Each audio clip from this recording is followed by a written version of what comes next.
everyone, welcome to another speed paint of mine. I know it's been ages, I keep saying this every single time.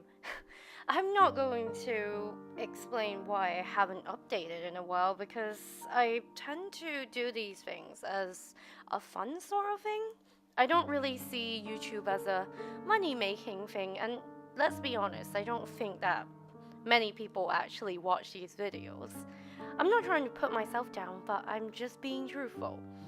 But, um, if you follow my Facebook or my, I guess Twitter, you might see that I've actually been drawing.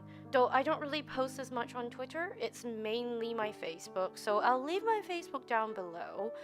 I still post relatively slow because I tend to like batch do art sometimes, especially with Rycon around the corner.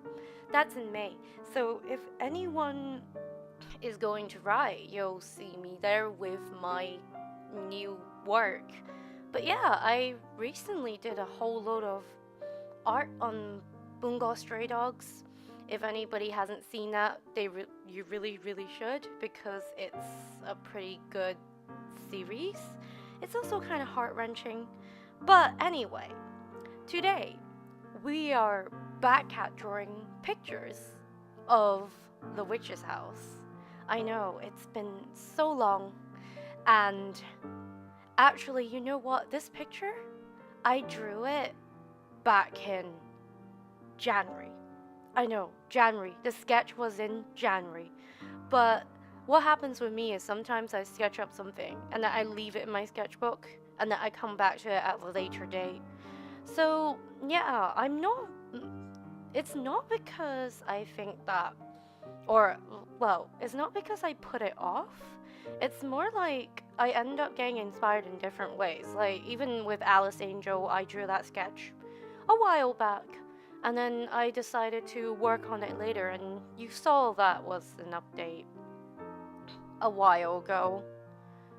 But anyway, you're not here to hear about, all these other woes. Let's get started with the speed paint. Yeah, I'm back at drawing the Witcher's house. Of course I am. I'm always obsessed with this game. And recently, at a con, I actually cosplayed Viola. It's been amazing. I love cosplaying as Viola. And I even went out and did some photo shoots as her.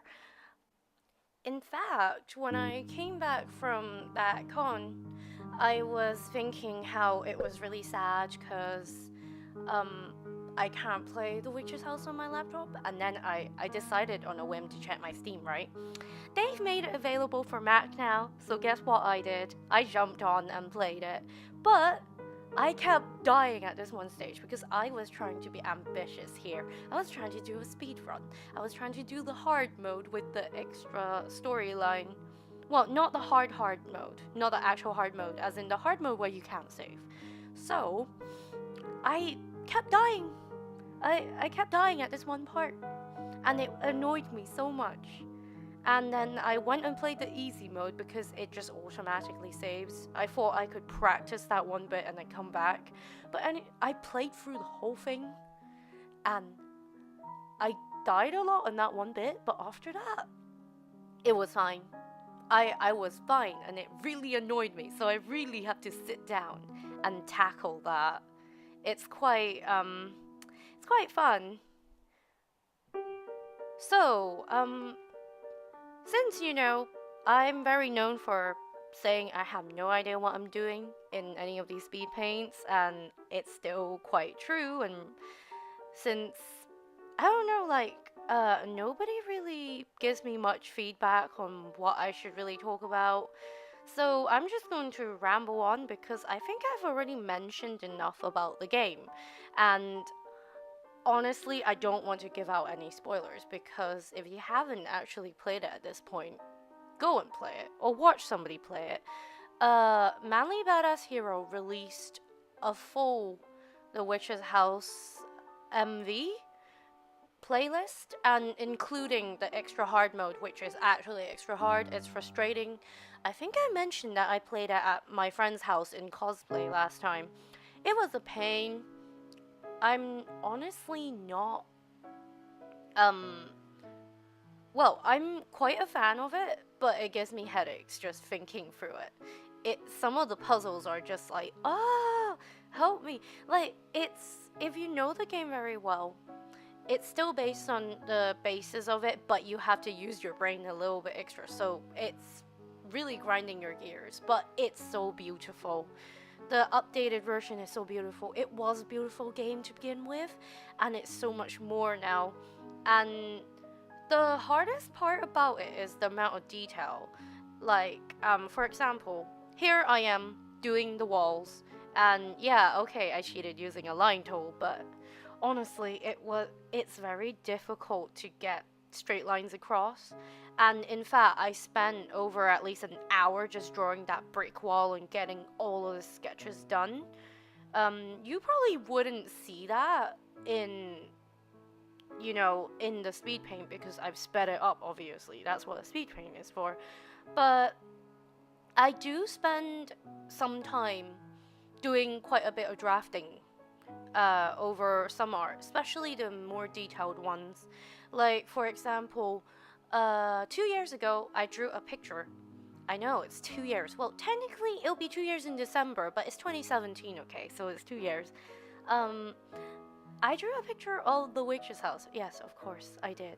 That was when I first got into it because people kept saying I should watch it. And I was in a weird, like, horror RPG mood. I can't remember what inspired it. But, oh, I think it might have been, like, my friend advertising Doki Doki Literature Club to me. And basically, I went and watched that.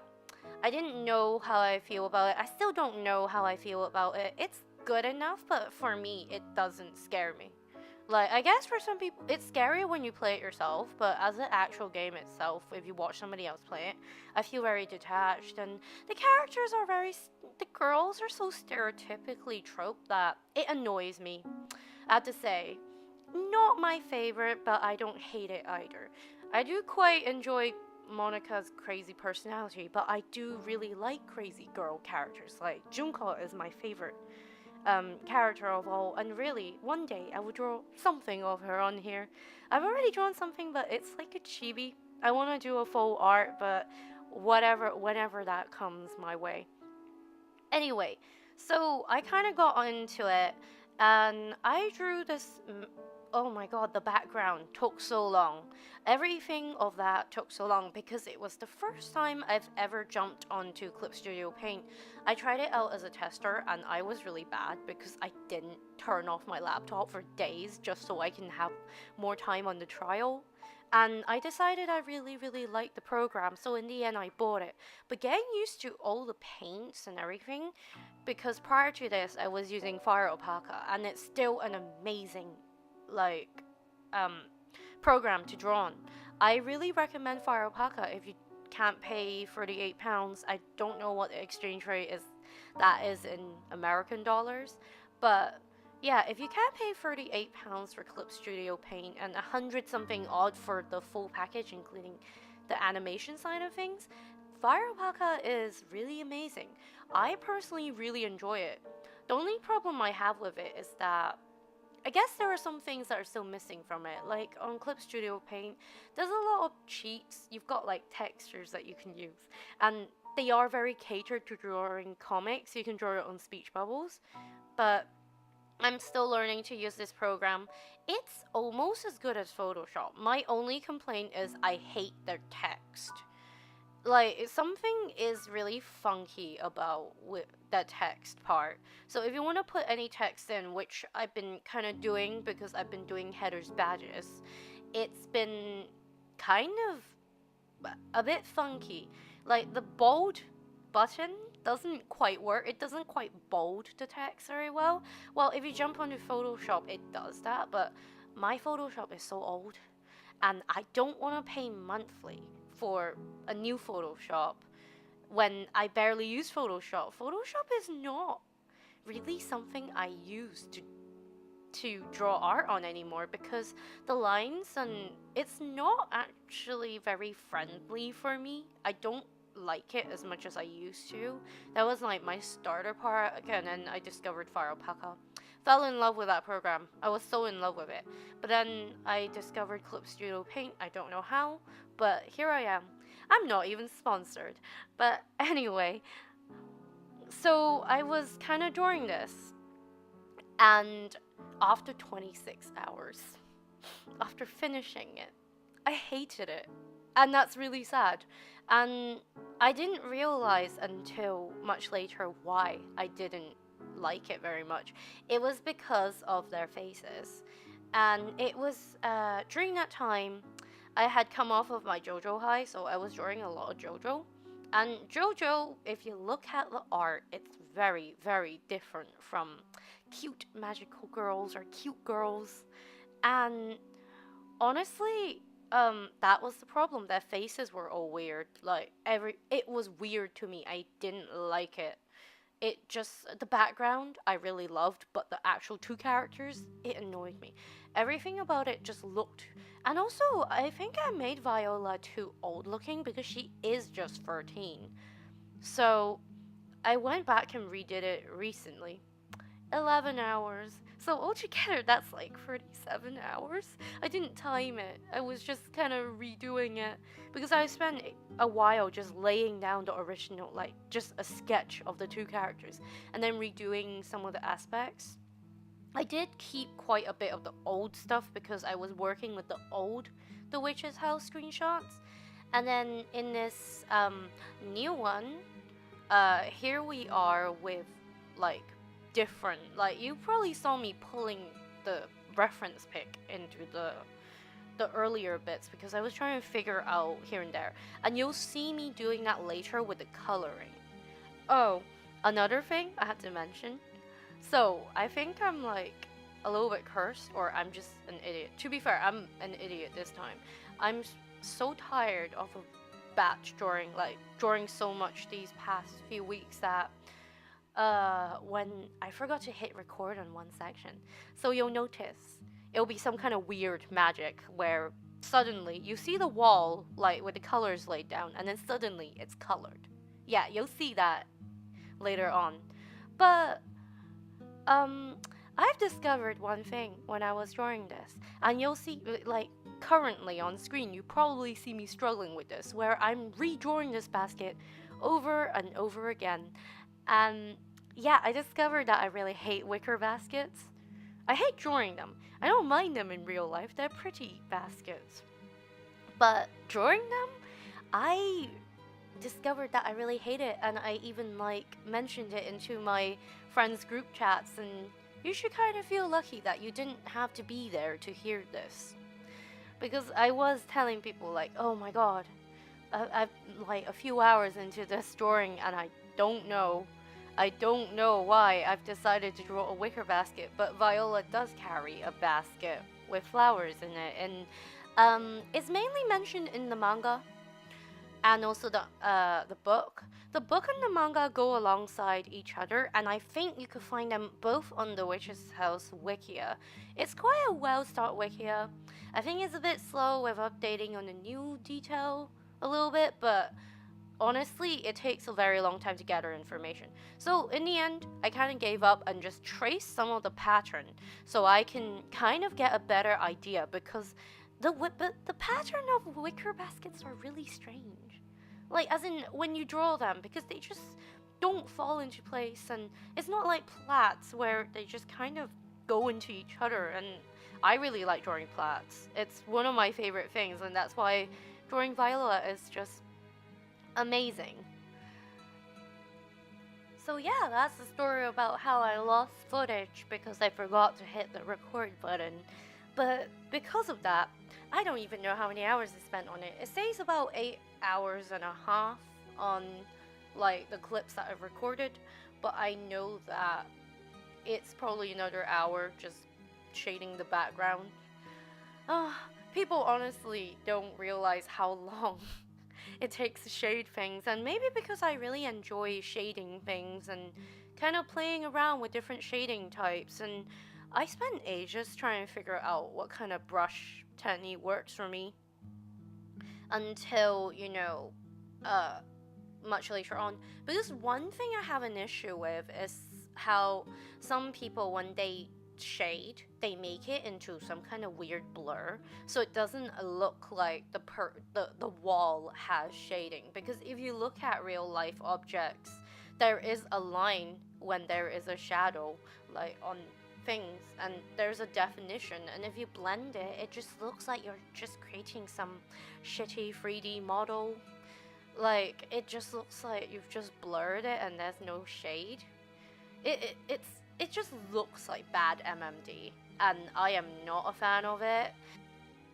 This recording has been a bit of a challenge for me because I have a new Wacom Cintiq tablet, and my only issue is, I mean, the cables are a lot better than the last one, because the last one, if I shift slightly, I get like static. I know, the screen just shows static. It's very frustrating. But this new one is with like C-USB cable, so it's a lot better.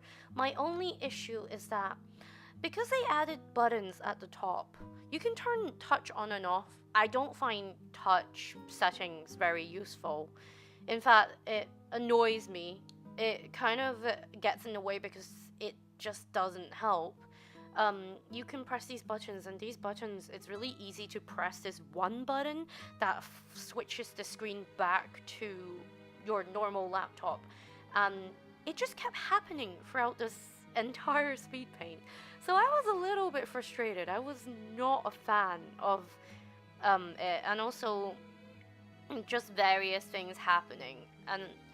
But at least it didn't do what it did to me yesterday, because sometimes when my laptop goes into sleep mode when I'm eating or something, it would transfer the screen back, but it would suddenly forget that its pen works with the tablet, so it doesn't work. Sometimes, if I'm lucky, I can jump back into settings and recalibrate the pen or switch the pen, because somehow the pens decided to switch onto my laptop. And as you know, Wacom pens don't work with laptops. And so sometimes I'm lucky, sometimes it comes back, but it's calibrated completely wrong, so I have to recalibrate it. And worst scenario, I have to restart my entire laptop just for it to recalibrate.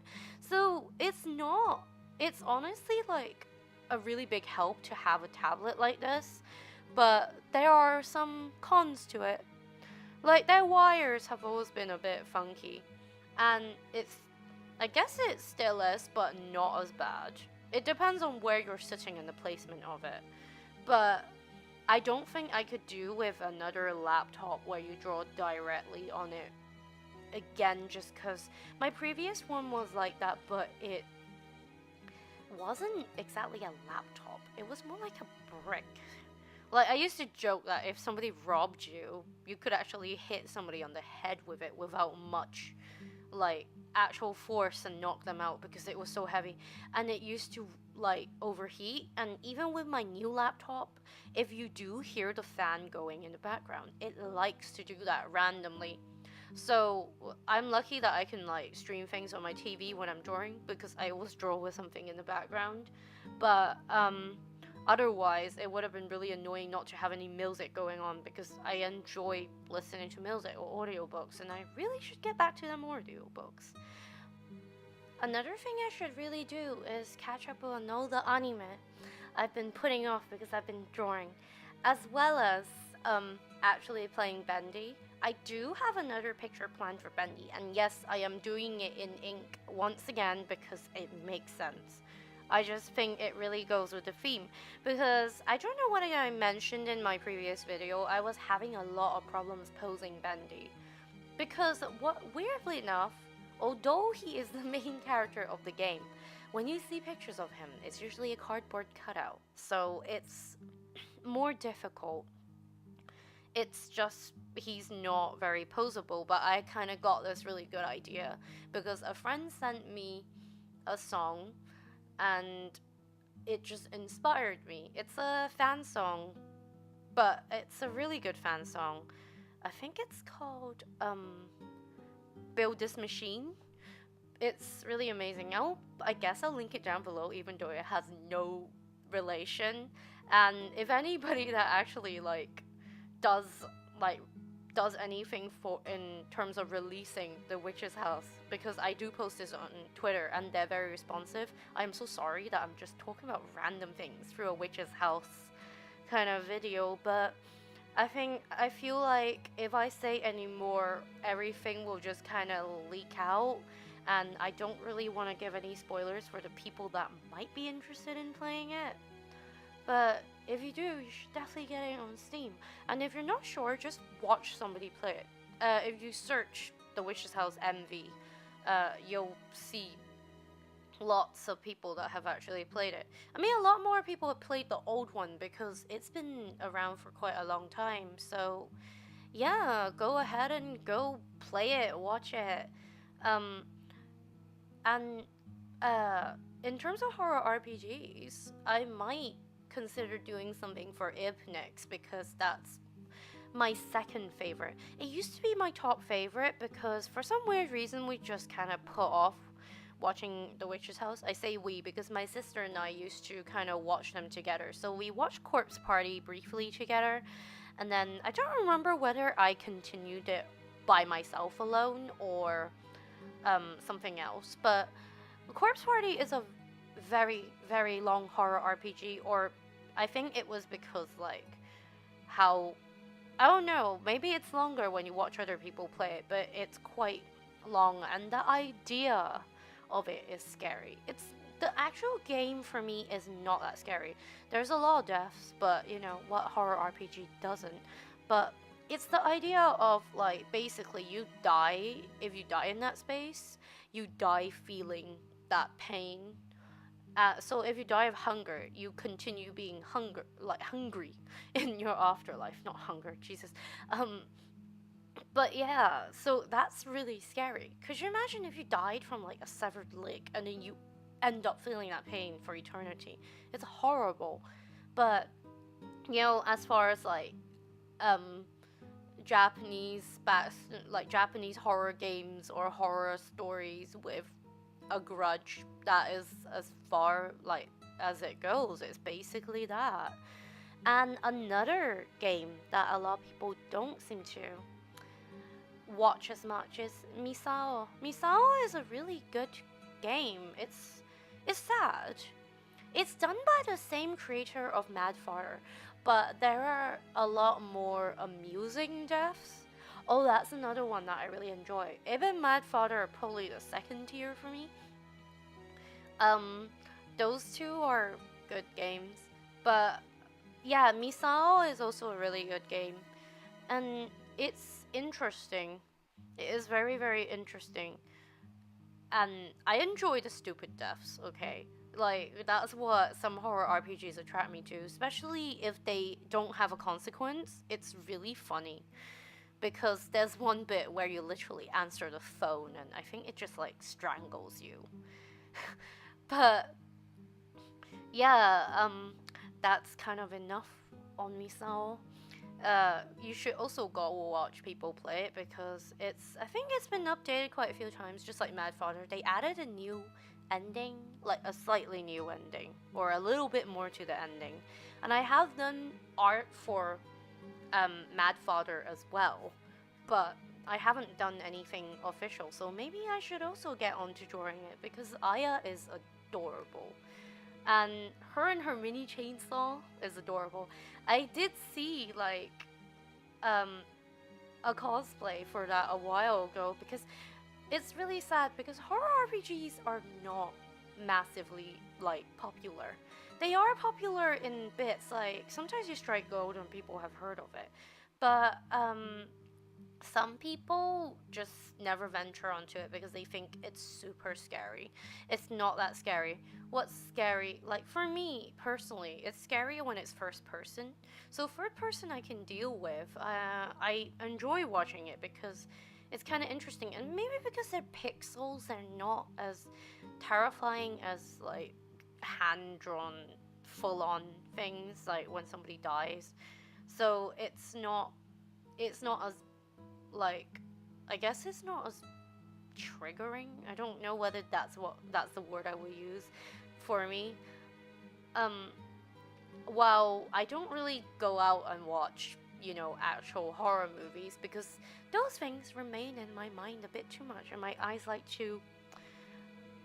they like to play tricks on me. I have a very good imagination, and I guess that's the bad thing about being an artist. It's a lot of suffering.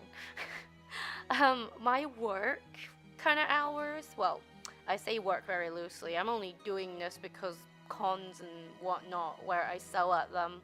So it's kind of self employed, but it's tiring. My work hours are really weird.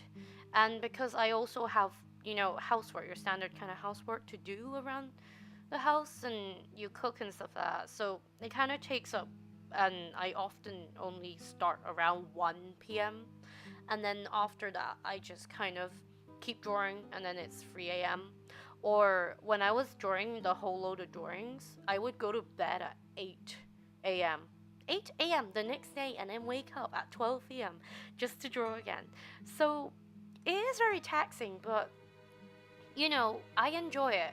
I'm not going to be like, oh no, like when people tell me they really want to become an artist, I never really say to them, oh yeah, it's hard work, don't do it, yada yada, because it's a dream. I don't want to go around ruining people's dreams.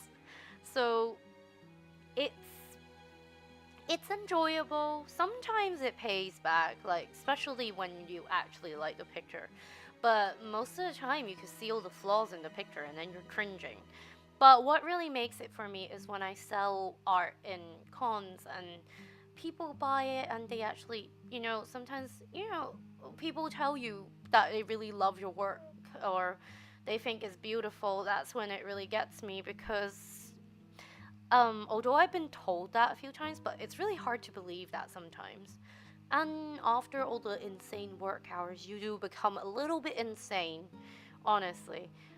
I can um totally kind of understand that insanity.